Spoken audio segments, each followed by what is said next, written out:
another beautiful day and, of course, a beautiful morning. Good morning, everyone, and welcome to Carnival Breakfast Show coming to you from Carnival Radio. This is Newspaper Review, where we review interesting stories from our daily newspapers. I am Josie Boykola. Good morning and welcome once again. This morning on Newspaper Review, I came with interesting newspapers. I have the Punch with me, I have the Vanguard newspaper, and I have the Post newspaper. But before we read the news and details, we will first read the headlines. Starting from the first headline from the Punch newspaper: 2027 elections, 6 legal hurdles before INEC.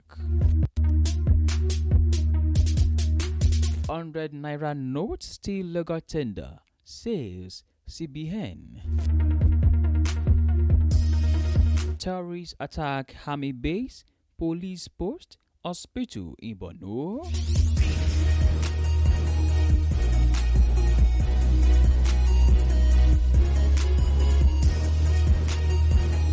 Healthcare is being weaponized.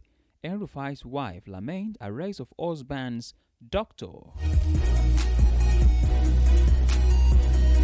And on to the news and details. 2027 elections, 6 legal hurdles before INEC. Barely 4 months after the Independent National Electoral Commission unveiled its revised timetable and schedule of activities for the 2027 general elections, the electoral body has become embroiled in a wave of litigation that could reshape the country's next electoral cycle. Under the timetable released on February 26, political parties were required to submit their membership registers between March 24 and April 25, conclude their primaries by May 31st, while the nomination portal for Presidential National Assembly candidate opened on June 27 and is scheduled to close on July 11.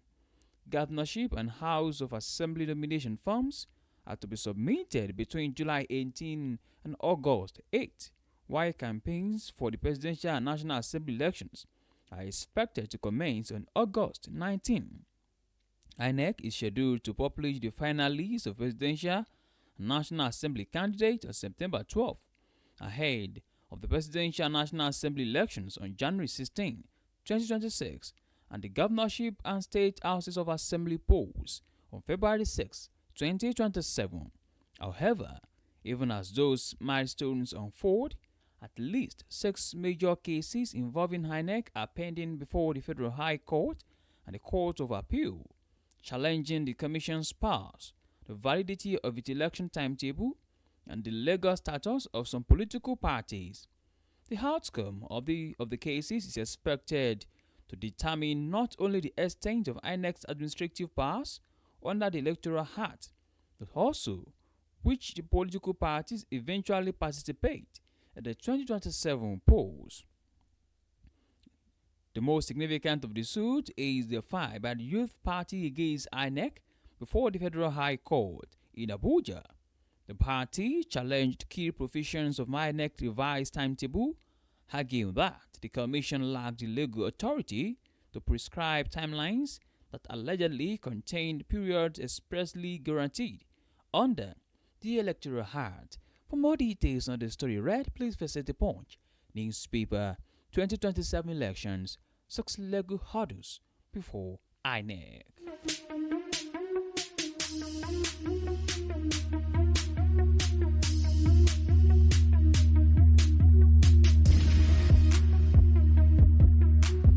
Moving to another story from the Vanguard newspaper. And that's where the CBN says 100 naira note still legal tender. The Central Bank of Nigeria has ordered members of the public, businesses, and commercial banks to immediately cease the rejection of the standard 100 naira banknote, declaring that currency remains a valid medium of exchange across the country. The directive follows growing reports that sections of the public, informal traders, and various economic stakeholders were refusing to accept the standard 100 naira note The Apex Bank attributed the trend to widespread unfounded rumors that the holder design had expired or been phased out, classifying the situation in an official statement released in Abuja. The CBN Acting Director of Corporate Communications, Mrs. Akama Sidi Ali, addressed the roots of the public's confusion. Sidi Ali explained that much of the anxiety stemmed from the introduction of the commemorative 100 naira note, which was launched over a decade ago to celebrate Nigeria's centennial. According to the Apex Bank, the commemorative design was never intended to push the original note out of circulation. Also, the commemorative 100 naira banknote, which was introduced to mark Nigeria's centenary, did not replace the existing standard 100 naira banknote. Moving beyond mere clarification, the financial regulator issued a stay warning to anyone found breaking currency laws. The bank noted that rejecting any duly issued national currency constitutes a clear violation of federal legislation. This news was sought from the Vanguard newspaper. For more story, please visit the Vanguard newspaper. 100 naira note still legal tender, says CBN.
Welcome back.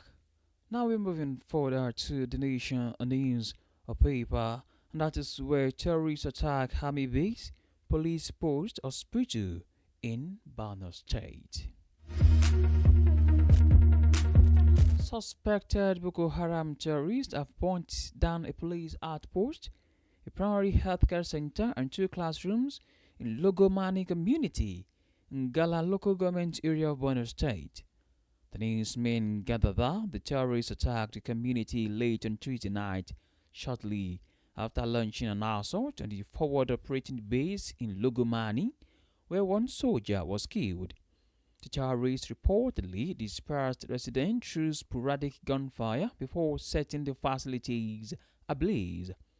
The acting military information officer, Headquarters Joint Task Force Northeast Operation Harikai, Captain Mohammed Goni, confirmed the attack in a statement on Thursday, saying two gun trucks and some combat enablers were damaged during the engagement. According to him, the attack was contained by troops of Operation Harikai deployed at the forward operating base in Lugumani under Sector 1. Also, according to him, the situation at the forward operating base in Lugumani remains firmly under the control of Operation Harikai troops, with reinforcements deployed, exploitation operations ongoing, and additional measures being implemented to further strengthen the location's defensive resilience. For more details, please visit the Nation newspaper. Terrorist attack army base, police post, hospital in Banu.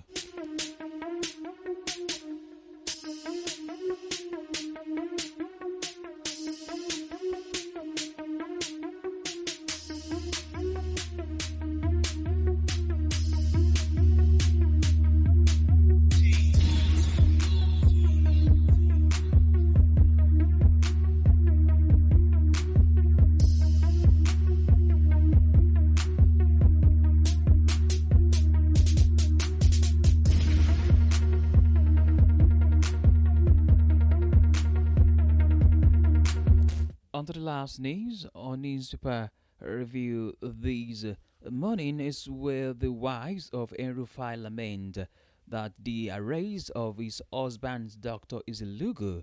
She said healthcare is now being weaponized.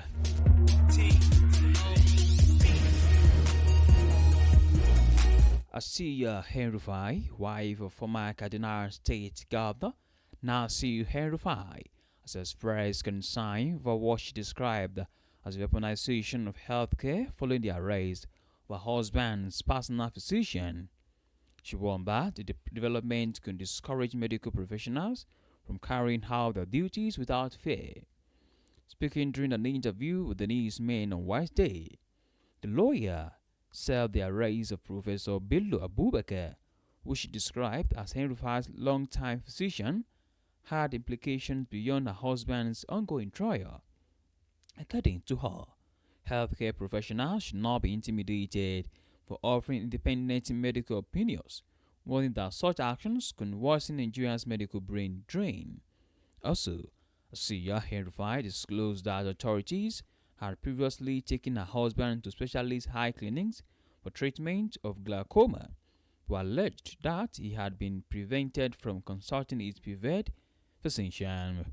She further stated that Bello had served as Erufai's physician for many years, addressing claims that her husband's hospital visit was used to hold meetings with political associates. Asiya Erufai maintained that the visit was strictly for medical purposes and compelled with the court directive granting him access to healthcare. For more details, please visit the Post newspaper. Healthcare is being weaponized.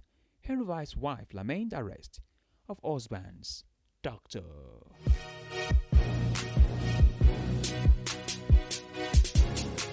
To bring this paper review to a close this morning, here is the recap of headlines.